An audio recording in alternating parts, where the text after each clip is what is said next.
Well, one day after their contracts were approved by the USC Board of Trustees, the Gamecocks' new assistant football coaches made their debut in Carolina colors, and they were at the podium. Head coach Shane Beamer leading this news conference with his new running backs coach, his new offensive coordinator, and new offensive line coach.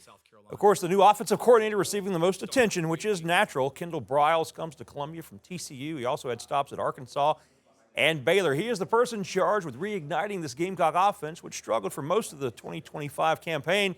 The head coach had some extra time for this process, and since he let Mike Shula go with 3 games left in the season, it allowed him to see who else besides Kendall Briles might be a good fit, and that prompted this little bit of intel from the coach during this process of filling out his staff. Let's face it, we fell short of expectations in 25. And there was a lot of eyes on the South Carolina program going into the 25 season because of what we accomplished in 24.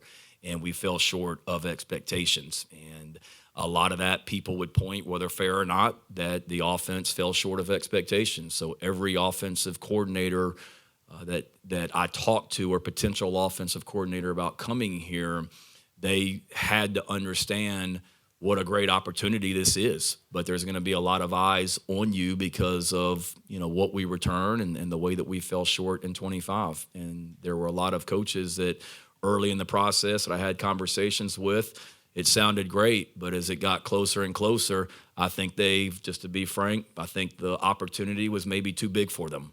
Whereas these guys, they ran to this opportunity and said, let's freaking go. What an opportunity to get here to South Carolina. We see how close we are, and we can be the guys that can come in here and help elevate this program to where we're competing for championships. SEC, Coach Beamer, leadership with him. Yep, this is, a lot of people would run from it, but to me it's an exciting opportunity and challenge.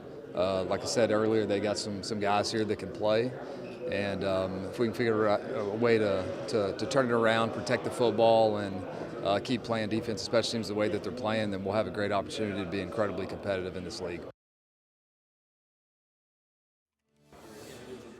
And Briles wanted his offensive line coach from TCU, so Randy Clements following him to Columbia. He's on board, as is former Penn State running backs coach Stan Drayton, who worked with Beamer at Mississippi State not too long ago in another life. Briles and Clements will not work TCU's bowl game, but Drayton will be returning to State College to help Penn State prepare for Clemson and the Bad Boy Mowers Pinstripe Bowl at Yankee Stadium coming up in a couple of weeks in the month, December 27th.